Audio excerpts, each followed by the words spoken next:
What if you could turn your deepest regrets into your most powerful lessons, before it's too late? So many of us carry the weight of what might have been, of paths not taken, words not spoken, and love not expressed. These regrets quietly follow us, sometimes surfacing in moments of silence, sometimes haunting our sleepless nights. But what if the teachings of the Buddha could show us that regret does not have to be a burden, it can be a door? A door to wisdom, mindfulness, and peace of mind. In this video, we explore a single powerful Buddhist thought that can release you from the grip of lifelong regret. Rooted in traditional teachings and guided by mindfulness, non-attachment, and inner reflection, this thought offers clarity, serenity, and the freedom to truly live in the present moment. Whether you are in the middle of your life journey or entering the later chapters, the lessons we share today can help you age with grace, live with authenticity, and find peace in the life you are already living. We will explore how the Buddha's wisdom can help you let go of the illusion of later, rediscover joy in ordinary moments, and transform regret into awareness. You don't need to escape your past, you need to see it differently. You don't need to chase happiness, you need to return to the stillness within. Through 6 reflections, each rooted in the Dhamma, you'll learn how to free your heart from the weight of sorrow, and step gently into a space of compassion, freedom, and spiritual growth. This journey is not about escaping suffering, it's about understanding it so deeply that you are no longer trapped by it. Let the ancient path of the Buddha gently guide you back to yourself. Let us begin with the first reflection: let go of the illusion of later. This simple yet profound teaching sits at the very heart of Buddhist wisdom and speaks directly to one of the most subtle causes of human regret, the deeply ingrained belief that we always have more time. How often do we postpone what truly matters, believing that tomorrow will give us another chance? We delay expressing love, withhold forgiveness, defer meaningful action, and postpone our inner growth, telling ourselves, "I'll do it later, I'll begin when I feel ready," or "there's still time." The Buddha, in his quiet yet unwavering wisdom, taught impermanence, anicca, as one of the 3 marks of existence, reminding us that everything that arises also passes away. All conditioned things are impermanent. When one sees this with wisdom, one turns away from suffering. This is not a truth to be feared, but one that can awaken us from the trance of procrastination. When we truly internalize the truth of impermanence, we stop living in the illusion of later and begin to meet our life as it is, precious, fleeting, and worthy of our full attention. Each moment, once past, will never return. Each breath is an invitation to wake up, to engage, to live. The person you love may not be here forever. The opportunity you hesitate to take may not wait. The body you inhabit is aging with every sunrise. And yet, this truth is not meant to overwhelm, it is meant to illuminate. When we live as though time is unlimited, we sleepwalk through our days. But when we live as though each moment matters, we begin to inhabit our lives with reverence. Regret often takes root in the moments we let pass by, not because we didn't care, but because we thought we had time. Buddhist mindfulness invites us to step into the now with our full being, not to fix the past or control the future, but to touch the depth of this present breath, this present choice. The Dhamma teaches us to be aware of death, not to fear it, but to allow it to sharpen our presence. The Buddha asked his monks to reflect daily, "This day will not come again. Was I mindful?" Such reflection is not meant to create urgency based on fear, but to create clarity based on wisdom. When we accept that we do not know how much time we have, we begin to live more deliberately. We stop waiting for perfect conditions to begin healing, to practice compassion, to rest, to grow. We learn to speak the truth in the moment, to cherish the people around us, to bow gently to the life we're given. Non-attachment, in this context, means letting go of the fantasy of control over time. It means releasing our grip on expectations and opening our hearts to what is, right here. So if there is something you've been holding off on, something you know would bring peace to your heart, consider that there is no better moment than now. Whether it's a conversation you've avoided, a change you've resisted, or a dream you've buried, begin where you are, with what you have. Letting go of the illusion of later is not about rushing, it's about becoming deeply aware of how precious life is. It's about recognizing that the seed of liberation lies not in tomorrow, but in your willingness to be present today. Let every regret you've ever carried remind you that the future is not a guarantee, it is a possibility shaped by what you do now. Let every missed opportunity become a teacher that guides you to act with more love, more clarity, more courage in this very moment. When you live like this, not from fear, but from awakened mindfulness, you begin to experience peace of mind, not because life is perfect, but because you are present for it. And in that presence, the illusion of later fades, and what remains is the quiet truth that this moment is enough. Now we move to the second reflection: live true to yourself, not others' expectations. This principle, rooted in Buddhist wisdom, speaks to the deep suffering that arises when we abandon our authentic path to fulfill roles or dreams that were never truly ours. Too often, we shape our lives to meet the silent demands of family, culture, and society, suppressing our own truth in exchange for approval, security, or belonging. The Buddha's teachings remind us that liberation comes from within, not from the validation of others. Just as a solid rock is not shaken by the wind, so the wise are not moved by praise or blame. True peace of mind emerges when our thoughts, words, and actions align with our inner values, not when they mirror what others expect of us. To illustrate this, let us journey to Japan, where the quiet town of Nara holds the story of Eiko, a retired calligraphy teacher who lived for decades by others' wishes. Eiko was born into a respected family of traditional Buddhist practitioners.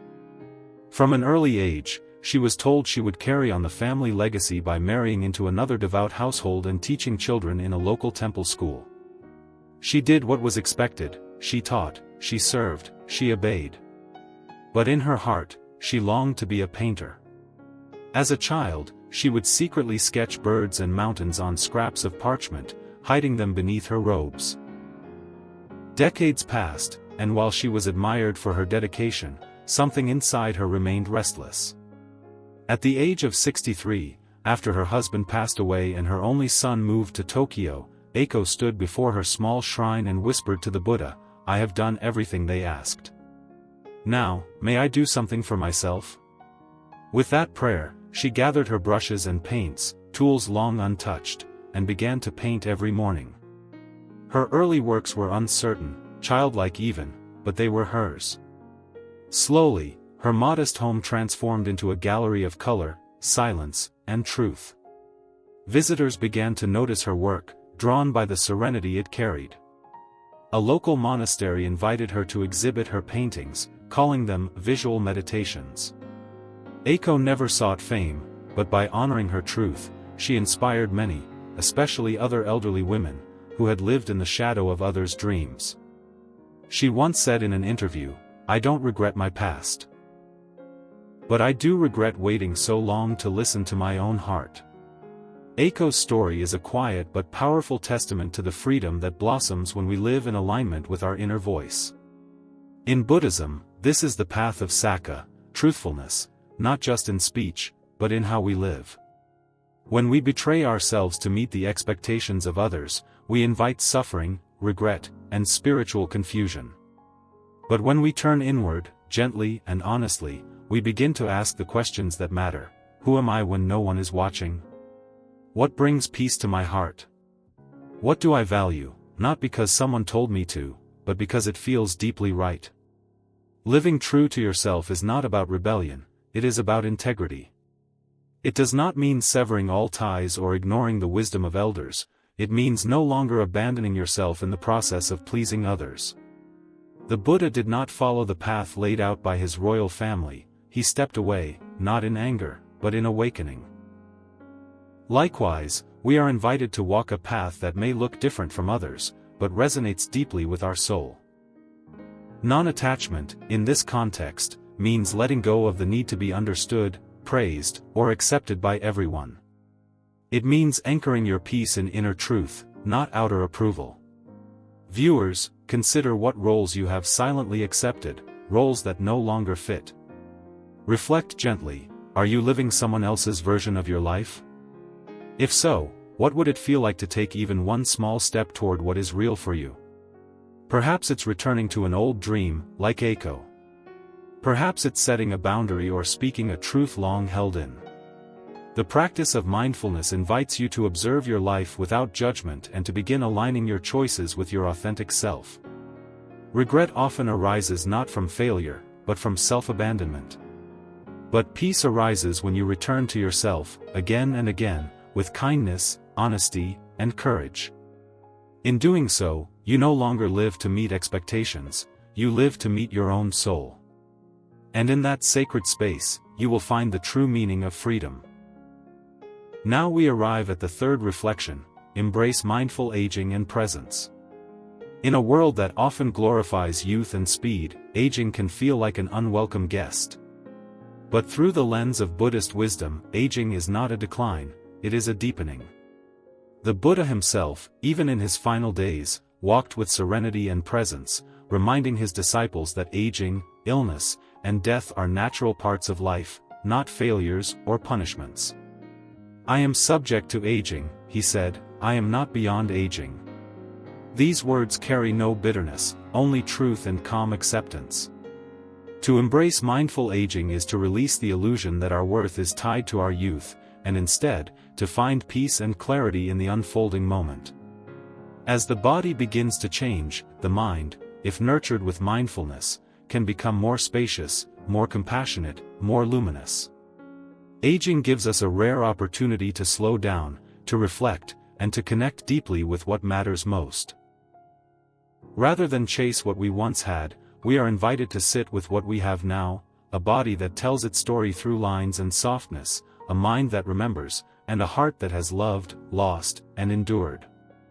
Buddhist teachings on impermanence gently guide us to observe the aging process not with fear, but with reverence.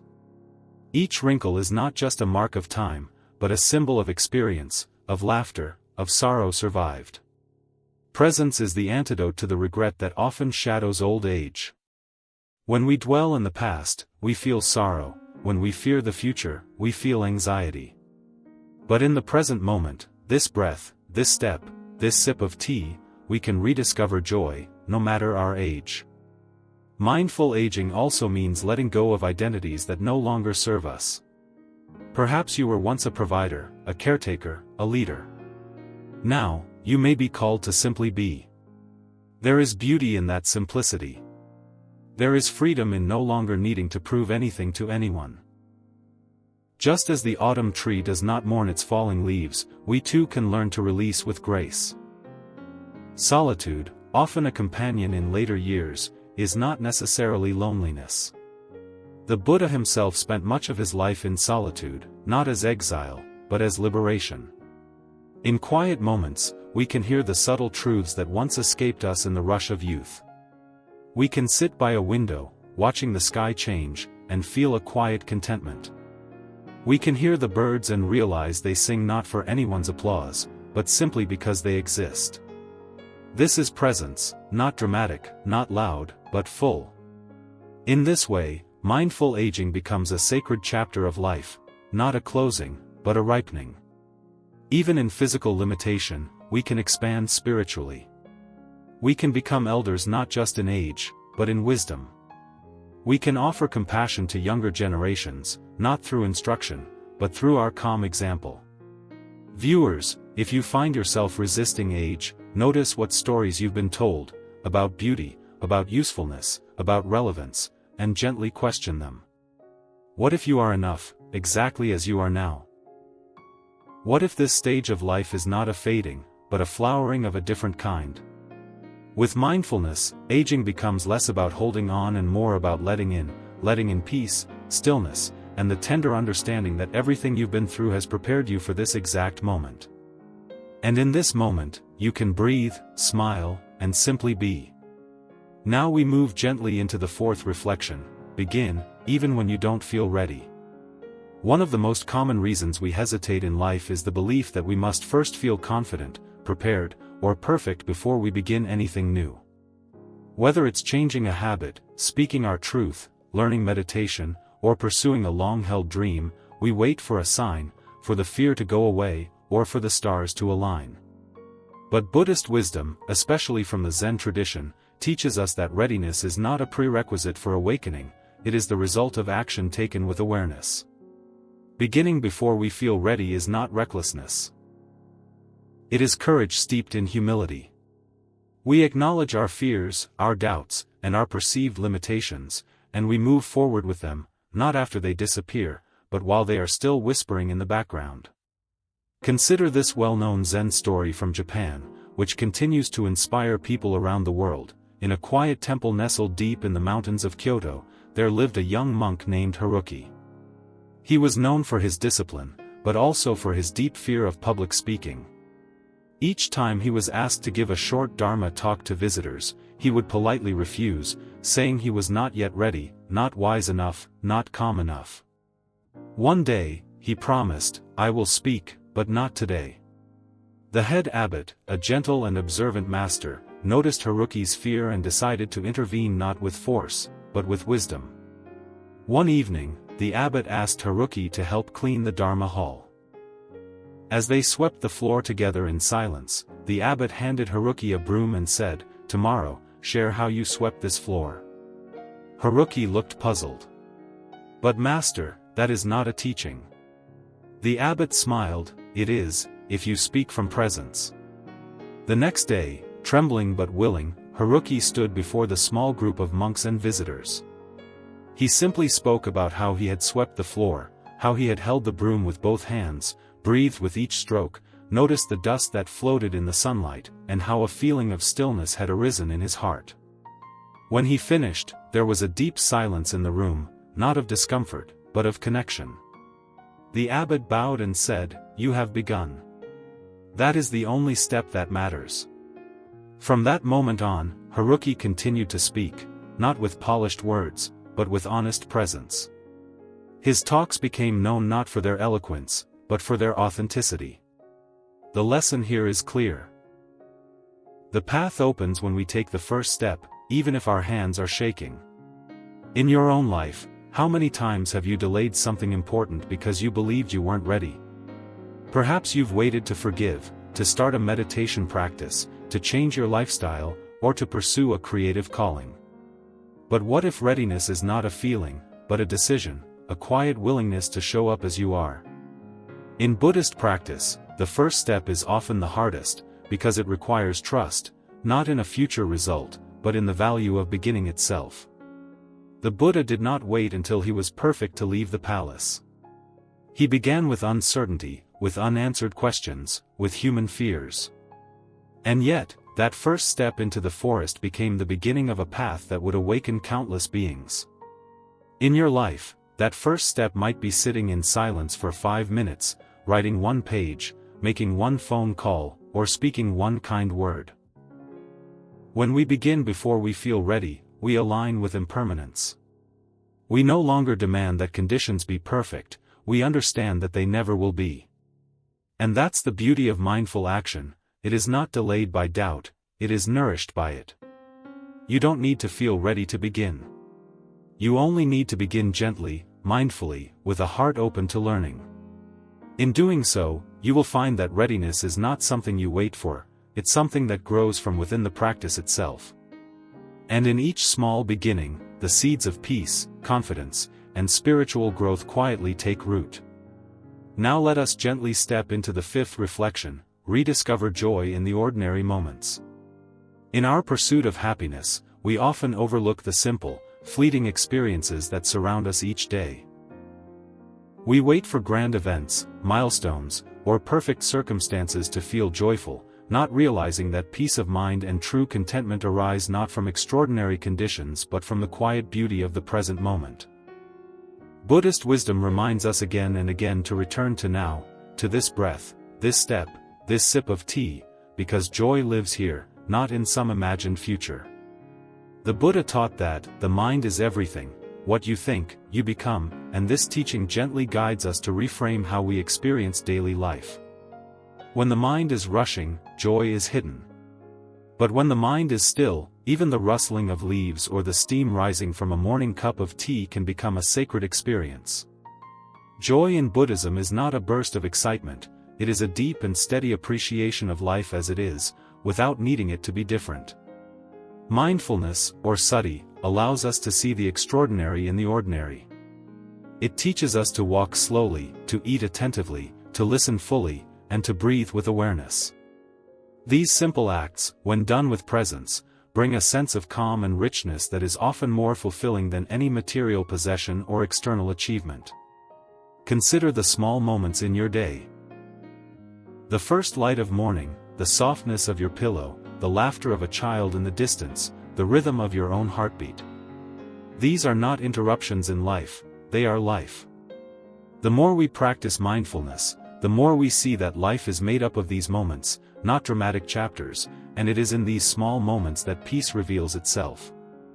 The Buddha once said, "There is no path to happiness, happiness is the path." This means that when we are fully engaged with the life we have, instead of constantly craving another version of it, we uncover a quiet joy that has always been waiting beneath our busyness. For older viewers especially, rediscovering joy in ordinary moments can be a powerful antidote to regret or loneliness.